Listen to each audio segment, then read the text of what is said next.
นี่พี่น้องเขาก็ออกมาหนองถนนนี่ก็กำลังยางลงมาโอ้ยเนาะไป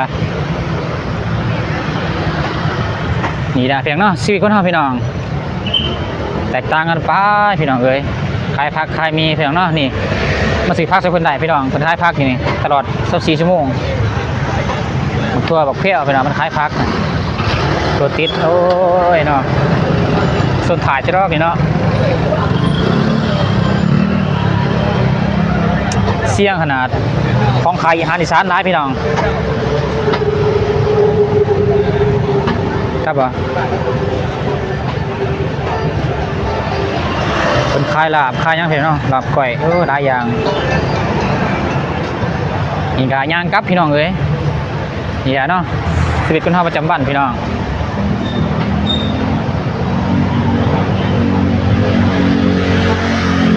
ข้ามถนน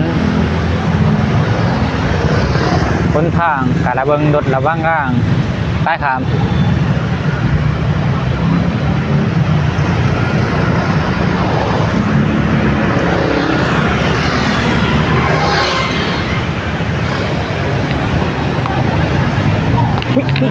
อุ้ยเสียวมันมีคนที่แบบแลนนับไปเลยพี่น้องเอ้ยเกือบใส่คีย์เมื่อกี้รถก็ได้โอ้ยทางยาง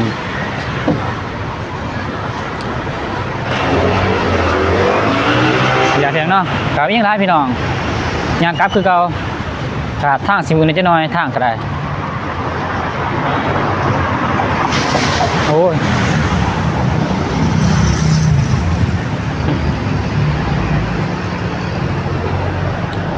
ยางกลับคือเก่าพี่น้องเนาะ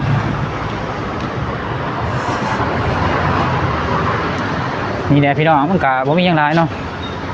ยางกลับคือเก่ากับของกลับสามคือเก่าเก่าเริ่มทางผูกทางเก่าของเก่าคนผูกเก่ากลับคือเก่าพี่น้อง